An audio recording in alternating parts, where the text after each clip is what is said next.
What is going on, family? We are on day 123 with Jesus, day 123 to freedom. And we have just got finished training.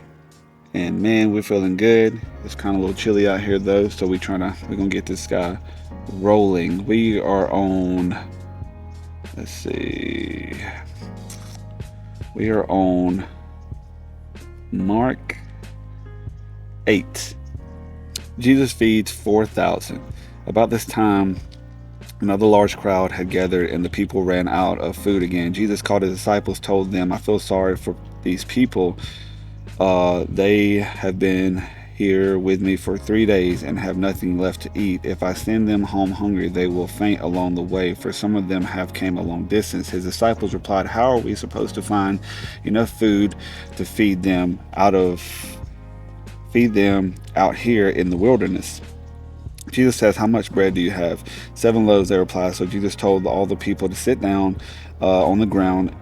Then he took the 7 loaves, thanked God for them, and broke them into pieces. He gave them to his disciples, who distributed the bread to the crowd. A few small fish were found too. So Jesus also blessed these and told the disciples to distribute them. They ate as much as they wanted. Afterward, the disciple picked up seven large baskets of leftover food. There were about 4,000 men in the crowd that day, and Jesus sent them home after they had eaten. Immediately after this, he got into a boat with his disciples and crossed over to the region of Dalmanutha. Dalmanutha is what it looks like. Pharisees demand a miraculous sign. When the Pharisees heard that Jesus had arrived, they came and started to argue with him, testing him. They demanded that he show them a miraculous sign from heaven to prove his authority. When he heard this, he sighed deeply in his spirit and said, why do these people keep demanding a miraculous sign? I tell you the truth, I will not give this generation any such sign. So he got back into the boat and left them, and he crossed to the other side of the lake, east of the Pharisees and Herod. But the disciples had forgotten to bring any food. They had only 1 loaf of bread with them in the boat. As they were crossing the lake, Jesus warned them, watch out, beware of the yeast of the Pharisees of Herod. At this they began to argue with each other because they hadn't brought any bread. Jesus knew what they were saying, so he said, why are you arguing about having no bread? And don't you know or understand even yet? Are your hearts too hard to take it in? You have eyes, can't you see? You have ears, can't you hear? Don't you remember anything at all when I fed the 5,000 with the 5 loaves of bread? How many baskets of leftovers did you pick up afterwards? 12, they said. And when I fed the 4,000 with 7 loaves, how many large baskets of leftovers did you pick up? 7, they said.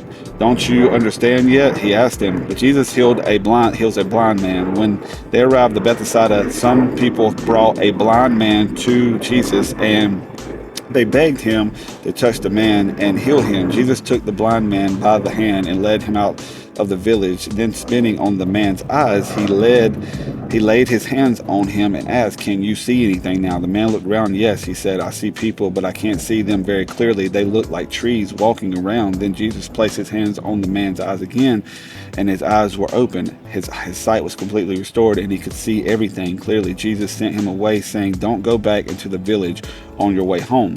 Peter's declaration about Jesus.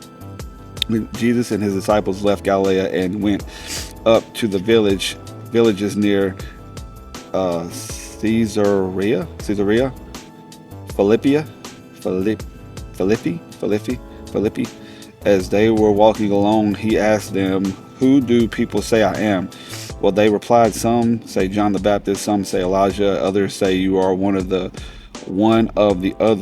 other prophets. Then he asked them, but who do you say I am? Peter replied, you are the Messiah. But Jesus warned them not to tell anyone about him. Jesus predicts his death. Then Jesus began to tell them that the Son of Man must suffer many terrible things and be rejected by the elders, the leading priests, and the teachers of religious law. He will be killed, but 3 days later he will rise from the dead. he talked about this openly with his disciples. Peter looked aside and began to reprimand him for saying such things. Jesus turned around and looked at his disciples, then reprimanded Peter. "Get away from me, Satan," he said. You are seeing things merely from a human point of view, not from God's." Then calling the crowd to join his disciples, he said, "If anyone wants to be my follower, you must give up your own way, take up your cross and follow me. If you try to hang on to your life, you will lose it. But if you give up your life for my sake and for the sake of the good news, you will save it.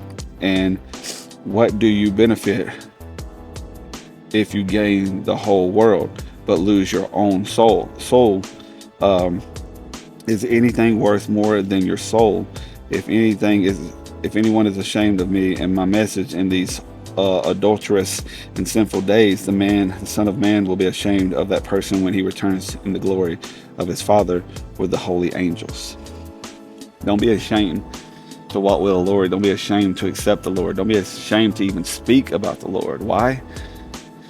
Because sitting at 38 on the way to 39, I've realized that even in times and days where we feel like we have nothing, or we feel like we've been defeated, or we feel like we have lost, or we feel like the world is upside down, in reality, through his eyes, the world is upright like it should be. We did not lose, we won. We just don't see the bigger picture yet, and we will never walk alone. You got to understand that. And go to him and give him your heart, and you'll be forever complete. It's like the only thing I probably could say outside of this. But about to get back in here with my son. He's in here training. I just got done, like I said, and we about to go in here and finish up and then head to the house and just, get some things done it that way. But I wanted to get this done and made and, do my part. You feel me? But yeah, man, I hope you guys have a blessed and amazing day. You know what I'm saying? 2026 just got kicked off. Beautiful things coming, great things coming. You just got to believe about this much, right? It's peace, it's love, and it's happiness. Big faith.